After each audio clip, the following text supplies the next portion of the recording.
Bago tayo magsimula mga bida, maaari nyo bang i-like ang video na ito para sa tuloy-tuloy na upload natin? Maraming salamat. Tiningnan siya ng bata gamit ang kanyang kumikislap na mga mata. Sa kanyang kamay ay may isang basong bote ng Monster Blood. Sa kanyang isip, sinabi niya kay Shiv na maghanda dahil hindi siya magpapatalo rito. Ang mukha ni Yin ay natatakpan ng anino, ngunit ang kanyang pulang mga mata ay maliwanag na nagliliwanag. Sa ibabaw ng gusali, ang madilim na kalangitan ng gabi ay nagbigay ng mas nakakatindig balahibong tanawin. Ibinuka niya ang kanyang bibig at ibinuhos ang laman ng bote. Inabot ng bata ang pagkain sa pinggan at yumuko, iniisip na mas lalong hindi kaaya-aya ang lasa nito. Inabot ng kanyang mga daliri ang mani, at agad niya itong sinunggaban at isinubo ng sabik. Iniisip niya na ito mismo ang kulang sa loob ng yungib. Nagtaka siya kung ilang beses mas mapapabilis ng Monster Blood ang kanyang pagsasanay. Ibinuko ng bida ang kanyang mga bisig sa magkabilang panig, at biglang lumitaw ang maliwanag na agos ng enerhiya sa paligid ng kanyang katawan. Napalawak ang mga mata ni Yin at nagngalit ang kanyang mga ngipin, hindi makapaniwala na umabot sa 8 beses ang pagtaas ng kanyang lakas. Sa paligid niya, may dumadaloy na matingkad na rosas na enerhiya. Napalawak ang mga mata ng bayani, iniisip na nakakatakot ang epekto nito. Kung nagkataon na dugo ng isang mataas na antas na halimaw ang nakuha niya, tiyak na makakamit na niya ang warrior stage. Tiningnan niya ang natitirang 2 bote ng Monster Blood na napanalunan niya sa kompetisyon at napabuntong hininga. Nalulungkot na 2 na lang ang natitira. Ang kakahuyan malapit sa ika-5 akademya. 10 araw na ang lumipas. Malapit sa mataas na gusali ng akademya, nakatayo ang mga punong may maningning na berdeng dahon. Isang maliit na ibon ang nakaupo sa ulo ng isang binatang nakaupo sa isang batong bangin sa loob ng kagubatan. Si Yeson ay tahimik na nagme-meditate. Samantala, mabilis na kumikilos si Jiang Bi, nagngangalit ang kanyang mga ngipin habang paulit-ulit na tinatanong ang sarili kung ano ang dapat niyang gawin. Itinigil ng bida ang kanyang ginagawa at unti-unting tumayo, sabay tanong kung ano ang nangyari. Napayuko ang lalaki, ibinuka ang kanyang bibig, at humihingal na tinawag ang isang pangalan, Shiv. Tumayo ang binata at matalim siyang tiningnan, tinatanong kung dumating na ba ang tinutukoy niya. Tumangala si Jiang Bi at sinabing hindi iyon ang kaso. Sa halip, ikinulong ni Shiv ang sarili sa kanyang silid at malinaw na may pinagpaplanuhan. Marahil ay naghahanda itong abutin ng warrior stage bago tuluyang makipagsagupaan sa kanya. Ipinatong ng bida ang kanyang mga kamay sa kanyang bewang. Napakunot ang noo ni Jiang Bi at hindi natuwa sa kanyang kilos. Ano ba ang ginagawa mo? Seryosong bagay ito, aniya. Umupo si Yeson sa lotus position at sumagot, akala ko dumating siya para sa isang hamon, pero mukhang ikinulong lang niya ang sarili sa kwarto. Pumikit siya, iniisip na may talento rin si Shiv pagdating sa middle-level cultivation. Aabutin ito ng 1 buwan bago niya makamit ang warrior stage. Biglang tumayo si Jiang Bal at sumigaw, kapag naging mandirigma ang batang iyon, dudurugin ka niya na parang isang insekto. Tiningnan siya ng binata at sinabi, ako rin ay nagsasanay, kaya wala akong dapat ikatakot. Napakunot ang noo ng kaibigan ng bida at sinabing si Shiv ay isang marangal na tao. Marami itong pinagkukunan ng yaman, at bukod pa roon, mayroon itong 3 bote ng panggit ng antas na Monster Blood, na marahil ay nainom na niya. Ngumiti si Yeson at sinabing totoo iyon. Napaluhod si Jiang Bal, ipinatong ang kanyang mga kamay sa lupa, at sinabing tiyak na ang pagbagsak ng bata. Bilang kaibigan, tutulungan niya itong ihanda ang libing at aalagaan ang kanyang kapatid. Yumuko ang bida, iniisip na ang natitira na lang sa kanya ay mababang antas na dugo mula sa ahas at ang puso nito.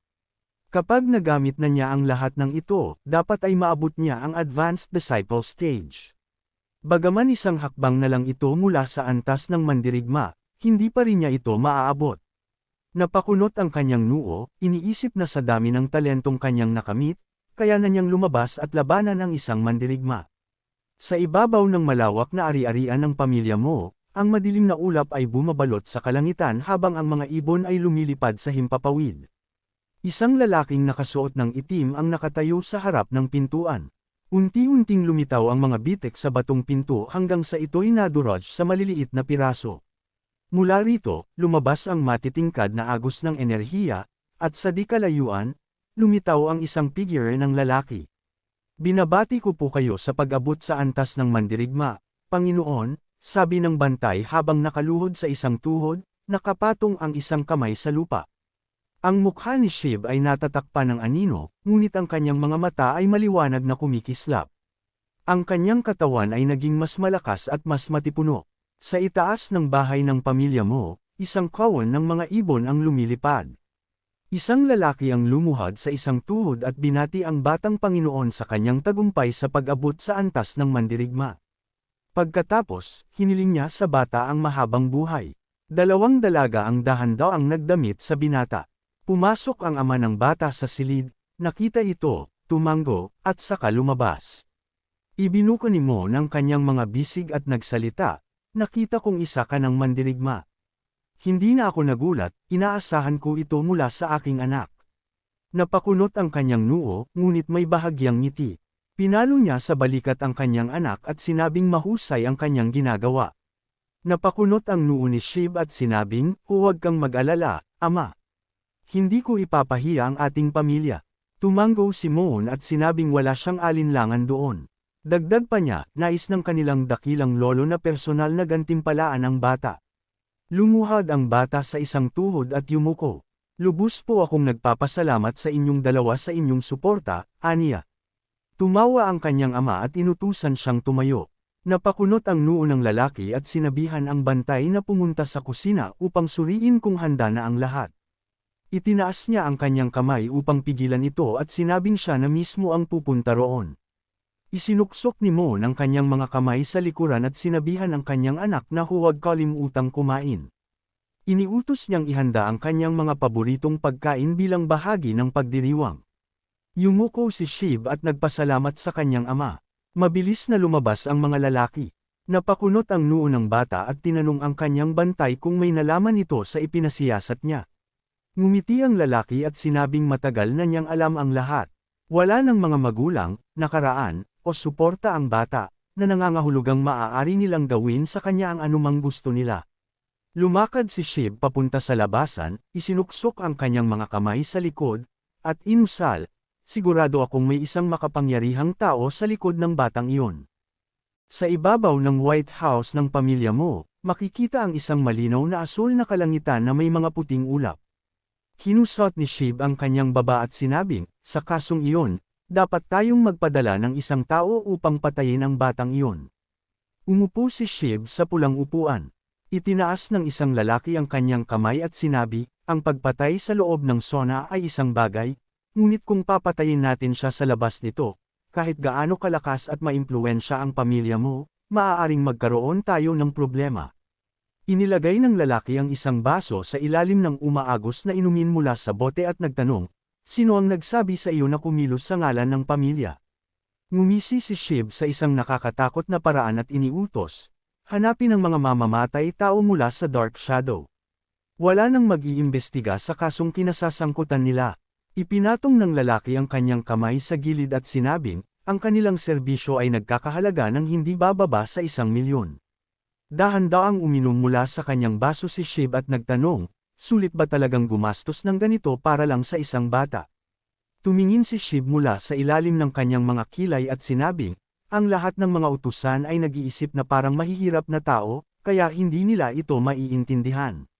Ibinaba ng lalaki ang kanyang baso at nagpatuloy, kapag may isang henyo na lumitaw mula sa mga mahihirap, dapat siyang alisin kaagad. Ngumiti si Shiv ng malawak at binali ang baso sa kanyang kamay. Napakunot ang noo ng bantay at nagngalit ang kanyang mga ngipin. Hindi makakalikha ng isang henyo ang ika-5 akademya, aniya. May isang nakakatakot na ngiti sa mukha ni Shiv. Ang batas ng mundong ito ay malinaw, ang malalakas ang nabubuhay, at ang mahihina ay namamatay. Isang kakahuyan malapit sa ika-5 akademya. Sa ibabaw ng Stone Castle, makikita ang madilim na kulay abo na langit. Isang kawan ng mga ibon ang lumipad sa ibabaw nito. Iwinasiwas ng bida ang kanyang sandata. Napakabilis ng kanyang galaw na tila nasa maraming lugar siya ng sabay-sabay.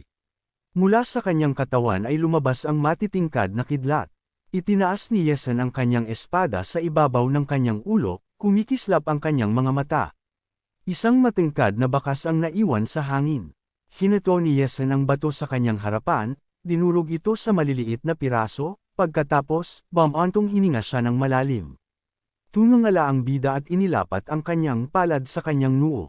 Mukhang uulan, bulong niya. Habang lumalakad siya sa isang walang taong lansangan, bumabagsak ang mga patak ng ulan, tumatalbog sa mga ibabaw. Lumilipad ang kanyang kapa sa ihip ng hangin.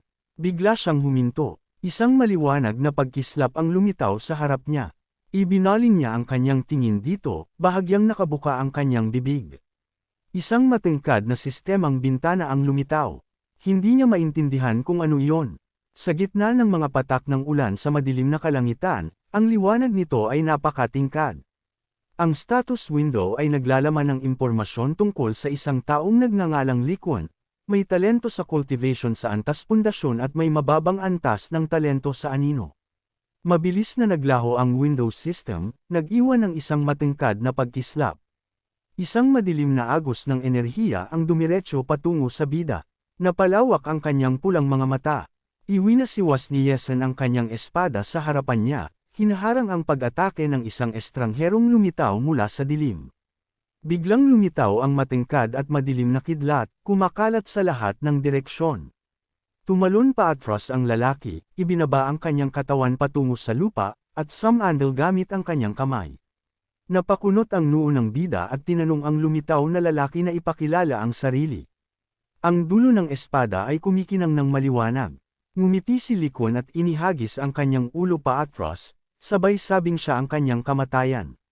Bumagsak ang mga patak ng ulan sa lupa. Nagyelo si Yesen sa kanyang kinatatayuan, mahigpit na hinahawakan ang hawakan ng kanyang espada. Ang maliliwanag na daloy ng asul na enerhiya ay bumalot sa kanya. Dinilaan ni Likwon ang dulo ng kanyang espada at sinabing siya ang kamatayan ng bida. Sa likuran niya, isang maliwanag na berdeng liwanag ang nagpakita. Mahigpit na piniga ng binata ang hawakan ng kanyang espada. Iniisip na si Sheev ang nagpadala ng mamamatay tao. Ngunit naisip din niya na isa ng mandirigma si Sheev, bakit hindi na lang ito mismo ang lumaban sa kanya. Hindi maintindihan ni Likwon kung ano ang binabalak ng bida. Lumawak ang mga mata ni Yesen. Mabilis siyang sumugod, nag-iiwan ng malalakas na alon ng hangin sa kanyang likuran. Lumutang si Likwon sa ere, naghahanda sa pag-atake. Diniinan niya ang kanyang mga mata at itinutok ang kanyang espada pasulong. Tumitig ang binata sa kanya. Itinaas ng bida ang kanyang espada, hinarang ang atake mula sa himpapawid. Tumalon siya paatras, tinitingnan ang matingkad na berdeng enerhiya na lumulutang sa ere. Alam niyang muli na namang naglaho ang kanyang kalaban. Sumandig si Yesen pasulong, tumatawag ng enerhiya sa kanyang paligid. Iniisip niya kung paano nagagawa ng shadow talent na gawing hindi nakikita ang gumagamit nito. Mula sa ilalim ng kanyang mga kilay, tumingin siya sa unahan. Ang dulo ng espada ni Likwon ay biglang lumitaw sa likod ng kanyang ulo, bumubuga ng matingkad na berdeng kidlat.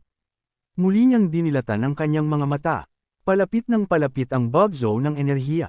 Tumalikod si Yesen, nanlaki ang mata at nagngalit ang mga ngipin. Agad siyang dumulas palayo mula sa espada ni Likwon, lumapag sa ibabaw ng isang gusali habang nag-iiwan ng bakas ng kidlat sa kanyang likuran. Napangiwi ang binata. Paano naging kasing bilis ng isang elite warrior ang isang ordinaryong estudyante? Sumugod si Yesen, sabay sabing, ako naman ngayon. Ngumiti siya habang palapit sa mukha ng kanyang kalaban. Iwinasiwas niya ang kanyang sandata, nag-iiwan ng matinding bakas sa ere.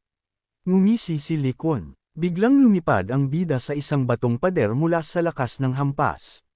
Nang lumisan ang alikabok, wala na siyang nakita kundi ang bakas ng suntok. Muli na naman siyang naglaho, bulong niya. Alam niyang mahirap labanan ang kakayahan ng isang shadow talent, ngunit para sa kanya, ito ay walang halaga. Nanatiling nakatayo si Yesen sa gitna ng isang madilim na eskinita. Umiikot ang hangin sa paligid niya. Mabilis niyang ibinaling ang kanyang tingin sa gilid. Bigla niyang iwinasiwas ang kanyang espada, nag-iwan ng matingkad na bakas sa ere. Tumalsik ang katawan ni Likwon sa hangin. Ibinuko niya ang kanyang bibig at bumuga ng dugo. Bumulagta si Likwon sa lupa. Napakunot ang noo ni Likwon at pinisil ang kanyang leeg. Imposible ito, bulalas niya. Kahit ang mga hindi elite na mandirigma ay hindi dapat makita ako. Kaya nagtanong siya kung paano ito nagawa ng isang binata. Humakbang ang bida pasulong, ang kanyang katawan ay binalot ng matinding enerhiya. Lumapit si Yeson sa lalaki at tinanong kung talagang gusto niyang malaman ang sagot. Napakunot noo ang bida at nagngalit ang mga ngipin, sabay sabing bago iyon, dapat munang sagutin ng lalaki kung sino ang nagpadala sa kanya. Inabot ni Likon ang kanyang espada at sinabing sasagutin niya ang tanong kapag patay na ang bida. Ibinuka niya ng malaki ang kanyang bibig at inihagis ang kanyang kamay pasulong, naghahanda ng pag-atake. Nanlaki ang maliwanag na pulang mata ng bida. Umiwas siya sa isang iglap at napadpad sa ere. Nang lumapag sa lupa, ang kanyang katawan ay nagbuga ng matingkad na lilang kidlat. Mula sa sahig, humarurot siya ng mabilis. Pumasa ang espada ng bida sa katawan ng kalaban, kasabay ng pagtilamsik ng dugo. Napahinto si Yeson, ang kanyang espada ay nakatarak sa katawan ni Likon. Ang mga mata ng bida, na nakatayo sa likod ng bumagsak na lalaki, ay kumikinang ng maliwanag. Muling inulit ni Yeson ang kanyang tanong. Napakunot noo si Likon at damyugo ang kanyang bibig. Sa huli, sinabi niyang ang batang ito ang pinakamalakas na disipulo na kanyang nakaharap. Dahil doon, sasagutin niya ang tanong, ang taong nagpadala sa kanya ay si Shiv. Bumagsak ang katawan ng kalaban sa lupa, habang bumuhos ang ulan mula sa langit. Nanatiling nakatayo si Yeson, mahigpit na hawak ang kanyang sandata. Napangiwi siya at muling binigkas ang pangalan ni Shiv. Lumuhad siya sa tabi ng katawan ng kanyang natalong kalaban. Inabot niya ang dumadaloy na madilim na enerhiya.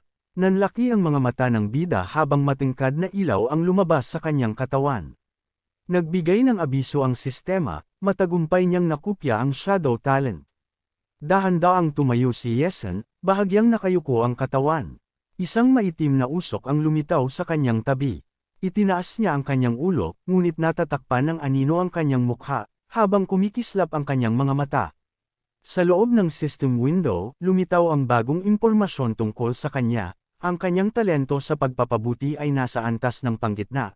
Ang talento sa bilis ay nasa mababang antas, ang talento sa espada ay nasa panggitnang antas, at ang shadow talent ay nasa mababang antas.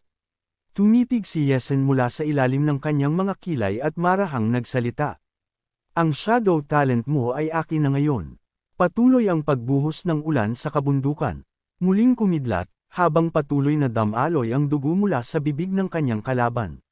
Nakatayo si Yeson sa harapan ng bangkay, may hawak na bato sa kanyang mga kamay. Dahan-dahan niyang pinagpatong-patong ang mga ito hanggang sa makabuo ng isang libingan. Hamangin ng malakas sa kagubatan. Isang tuyong dahon ang bumagsak sa lupa. Tumungo si Yeson at pinulot ito, iniisip na ang isang taong isinilang sa mundong ito ay hindi dapat maging gaya ng isang dahon na dinadala lang ng hangin at ulan. Kumikislap ang kanyang mga mata habang hawak ang dahon. Ipinangako niya sa kanyang sarili na mamumuhay siya ng may dignidad. Mahigpit niyang pinisil ang dahon sa kanyang palad at, habang lumalakad palayo sa libingan, inisip niya.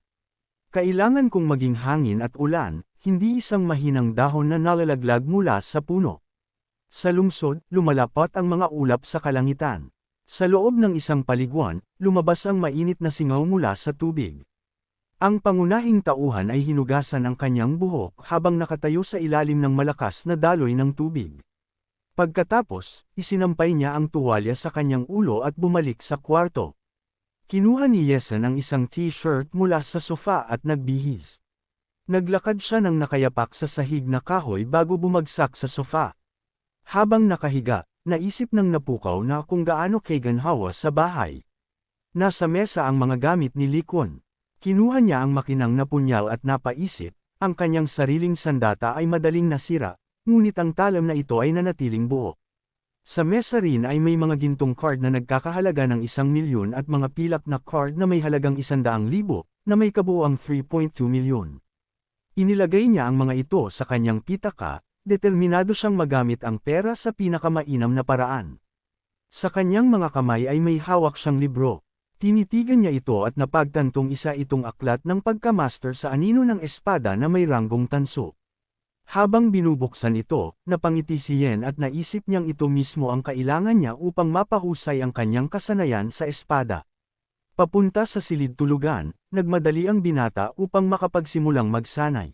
Isinara niya ng mariin ang pinto at naupo sa kama. Binuksan niya ang unang kabanata ng Aklat ng Kasanayan. Sa labas ng bintana, kumislap ang kidlat. Bigla siyang natigilan at napalundag sa kaba. Bakit hindi pa nakakauwi ang kapatid ko? Tanong niya sa sarili. Mabilis siyang bumalik sa sala, at doon niya napagtanto na alam na ni Sean ang lahat tungkol sa kanya, at kaya nito kumuha ng isang mamamatay tao. Agad niyang binuksan ang bintana at tumalon mula sa balkonahe. Napagtanto ni Yesen na nasa panganib din ang kanyang kapatid. Gamit ang kumikislap na mahika, mabilis siyang tumakbo, nakakuyom ang mga ngipin. Hindi, magiging maayos siya, mariing naisip ng binata. Sa lansangan, naglalakad ang mga tao sa ilalim ng kanilang mga payong habang bumabagsak ang ulan.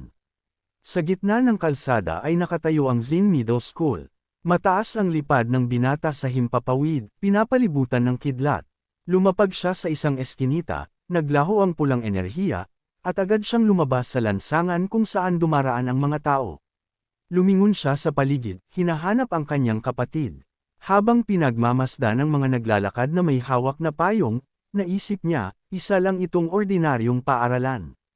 Walang sinumang may talento ang magsisimula ng laban sa ganitong lugar. Ngunit agad siyang sumimangot, ang isang taong tulad ni Shib ay hindi susunod sa mga patakaran.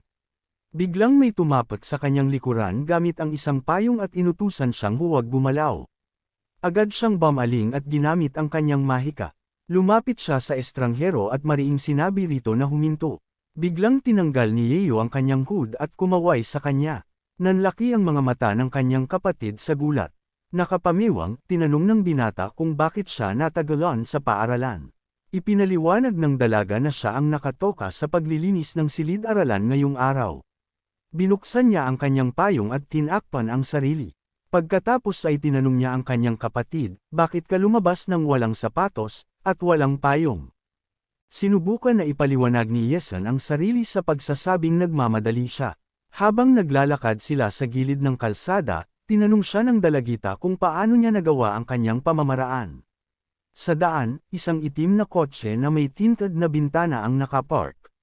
Sa loob nito, isang lalaking may matigas na ekspresyon ang nakaupo. Nakasimangot, pinag-isipan ni Shib kung bakit buhay pa rin ang kanyang kalaban. Bumuhos ang malakas na ulan sa buong lungsod. Inabot ng tindero ang isang sausage sa stick at sinabing tapos na ang order. Kinuha ito ni Yeo at nagpasalamat. Masaya silang kumain ng inihaw na sausage habang naglalakad sa abalang lansangan. Habang nag-uusap, tinanong ng dalaga kung ano ang lulutuin para sa hapunan. Iminungkahi ng estudyante na lutuin niya ang paborito niyang steamed meat slices. Samantala, isang itim na kotse ang marahang sumusunod sa kanila. Napansin ito ng pangunahing tauhan nang lumingon siya. Wala nang ibang tao sa lansangan maliban sa kanila. Sa loob ng sasakyan, patuloy na bumuhos ang ulan habang nasa tapat na ng kanilang gusali ang sasakyan. Pagkalapag ng isang plato sa mesa, sinabi ng dalaga na handa na ang hapunan at hiniling sa kanya na tumulong sa pag-aayos ng mesa. Samantala, ang itim na kotse ay nakapark na sa bakuran. Pinandilatan ito ni Yesen at sinabing parating na siya. Sumapit ang umaga, at lumino ang kalangitan. May hawak na aklat, tinanong ng guro ang estudyante na lutisin ang susunod na problema. Tumayo mula sa kanyang upuan si Yeo at pumayag. Samantala, may isang taong nagmamasid sa lungsod mula sa bubungan. Ipinasok ng binata ang kanyang mga kamay sa bulsa at tinakpan ang mukha gamit ang kanyang hood. Pagkatapos ay tinanggal niya ito at lumingon sa likuran. Sa paradahan, isang nakatigil na kotse ang nag-iisa.